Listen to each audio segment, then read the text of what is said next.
Hello guys, आज मैं आपके लिए लेकर आया हूँ दैट्स माय बॉय यानी ये मेरा बच्चा है मूवी की कहानी को। तो कहानी की शुरुआत होती है एक स्कूल से, जहाँ पर हम एक बच्चे को देखते हैं जिसका नाम था डॉनी बर्गर, और वो सच में केएफसी के बर्गर की तरह ही मसालेदार है, क्योंकि इसको अपने क्लास के कोई भी लड़की के ऊपर इंटरेस्ट नहीं है, बल्कि क्लास के मैडम के ऊपर ज्यादा दिलचस्पी है। इसीलिए वो अपने साथ स्कूल में दो हवस भरी मूवी की टिकट लेकर आया है, जिसको वो अपने क्लास के टीचर के साथ देखना चाहता है। अब वो अपनी चूजे दोस्तों को लड़की पटाने के बारे में बता ही रहा था, तभी वहाँ पर एंट्री होती है इस मूवी की मेन किरदार की। हम मैरी नाम की एक टीचर को देखते हैं जो कि लचक लचक कर स्कूल आती है, जिसको देखकर उनमें से एक चूजा अपने हथियार को ढक लेता है, जबकि उसके हथियार का सेंसर अभी तक काम करना शुरू भी नहीं किया है। खैर, डॉनी उस टीचर को अपने साथ हवस भरी मूवी देखने के लिए कहता है, लेकिन मैरी उसके साथ जाने से मना कर देती है और कहती है कि वो उसकी टीचर है, ना कि उसकी गर्लफ्रेंड। इधर डॉनी को इस बात पर कोई भी फर्क नहीं पड़ता और वो अपने टीचर को ही गंदे गंदे इशारे करने लगता है, जिससे टीचर वहाँ से चली जाती है। इसके बाद अगले सीन में हम डॉनी को क्लास में देखते हैं, जहाँ पर वो क्लास में अकेला था। तभी उसके टीचर उसके पास आकर उसे अपना सामान दिखाती है और उसके साथ फ्लर्ट करने लगती है। फिर वो उसे अपने साथ अपने ऑफिस में लेकर जाती है और उसके साथ दबाकर होमवर्क करती है। इसके बाद अगले सीन में हम देखते हैं कि मैरी डॉनी के साथ पट गई थी। एक दिन स्कूल में जब एक बच्चा लेक्चर दे रहा होता है, तभी पर्दे के पीछे से अजीब अजीब आवाज आने लगता है, जो कि वहाँ पर मौजूद सभी बच्चे सुन लेता है।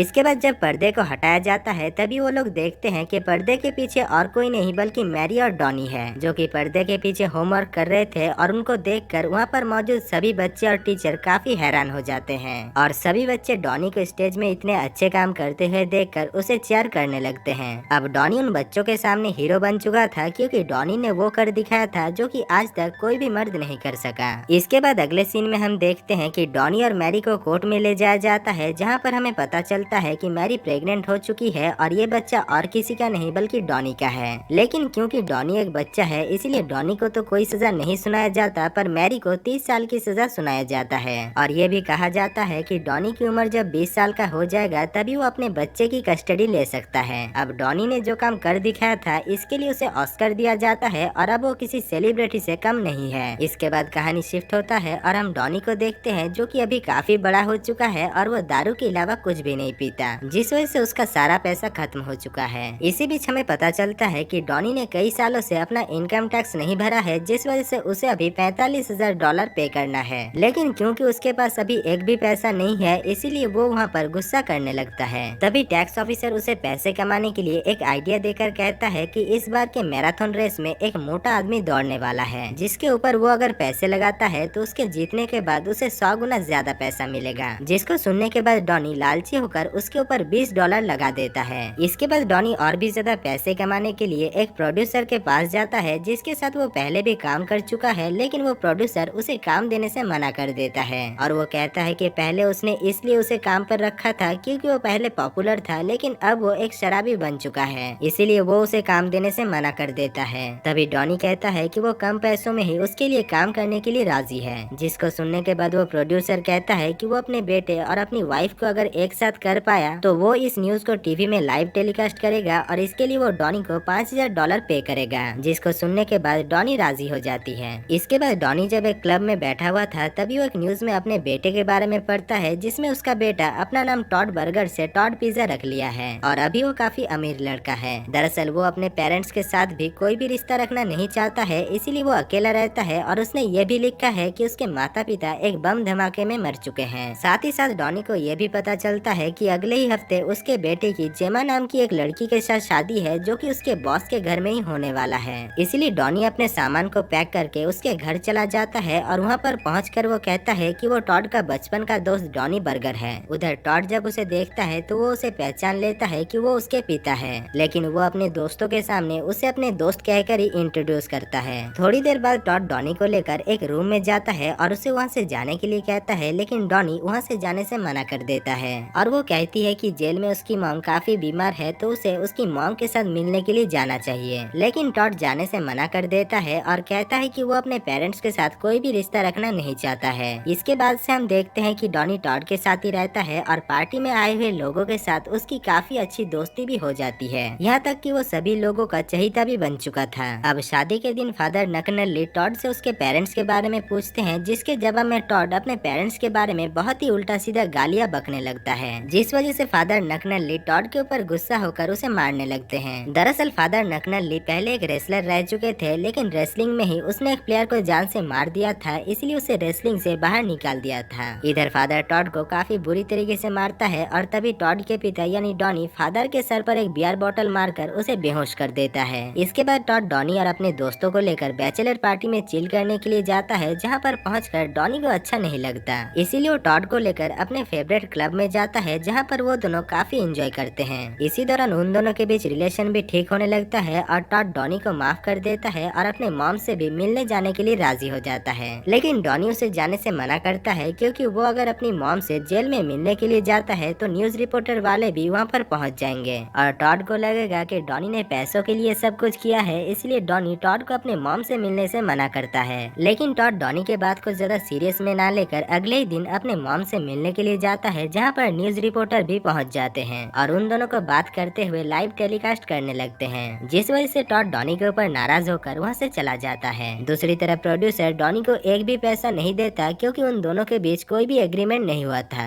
इसके बाद डॉनी जब घर आकर अपने सामान को पैक करने लगता है, तभी वो अपने बेटे की होने वाली वाइफ यानी जेमा पिज़्ज़ा को एक आदमी के साथ बात करते हुए सुन पाता है। दरअसल जेमा की टॉड के बॉस के साथ चक्कर चल रही थी, यानी टॉड के साथ वो चीट कर रही थी। अब ये सब कुछ जानने के बाद डॉनी टॉड को इसके बारे में बताता है, लेकिन टॉड को अपने पिता के ऊपर भरोसा नहीं होता। साथ ही साथ जेमा भी टॉड से डॉनी के बारे में बहुत ही उल्टा सीधा कह देती है, जिस वजह से टॉड डॉनी को वहाँ से जाने के लिए कहता है और डॉनी भी वहाँ से जाने लगता है। इसके बाद हम देखते हैं कि पार्टी खत्म होने के बाद डॉनी जेमा के ऊपर नजर रखने लगता है और उसको फॉलो करते हुए एक होटल रूम तक पहुँच जाता है, जहाँ पर पहुँचकर वो देखता है कि जेमा अपने भाई के साथ ही पतंग तोड़ रही थी, जिसको देखने के बाद डॉनी काफी परेशान हो जाता है और वो जेमा से इसके बारे में पूछता है, जिसके जवाब में जेमा कहती है कि वो और उसका भाई कभी कभी मजे के लिए ऐसे ही कसरत किया करते हैं और उसने ही टॉड के बॉस के साथ कसरत करके टॉड को प्रमोशन दिलाई है। अब क्योंकि डॉनी ने ये सब कुछ देख लिया है, इसीलिए जेमा डॉनी को $50,000 देने का लालच देकर उसे अपने बेटे से ये सब कुछ कहने से मना करता है और डॉनी भी पैसे के लालच में मान जाता है। इसके बाद डॉनी जब पैसे लेकर घर चला जाता है, तभी उसे महसूस होता है कि वो पैसों के बदले में अपने बेटे के साथ धोखा कर रहा है, इसीलिए जेमा और टॉड के शादी में जाता है और जेमा की सच्चाई सबके सामने बता देता है, जिस वजह से जेमा भी टॉड को सब कुछ सच सच बता देती है और टॉड उसके साथ शादी करने से मना कर देता है। इसके बाद टॉड सबके सामने ही डॉनी को पिता कहकर पुकारता है और उसे हग करता है। अब डॉनी और टॉड उस टैक्स ऑफिस के पास जाता है, जहाँ पर पहुंचकर वो टैक्स ऑफिसर कहता है कि अभी मैराथन रेस चल रहा है और डॉनी ने जिस मोटे आदमी के ऊपर $20 लगाया था, वो मोटा आदमी मैराथन रेस को जीत जाता है, जिससे डॉनी को काफी सारा पैसा मिलता है। और दोस्तों इसी के साथ ही ये मजेदार मूवी की कहानी खत्म हो जाती है।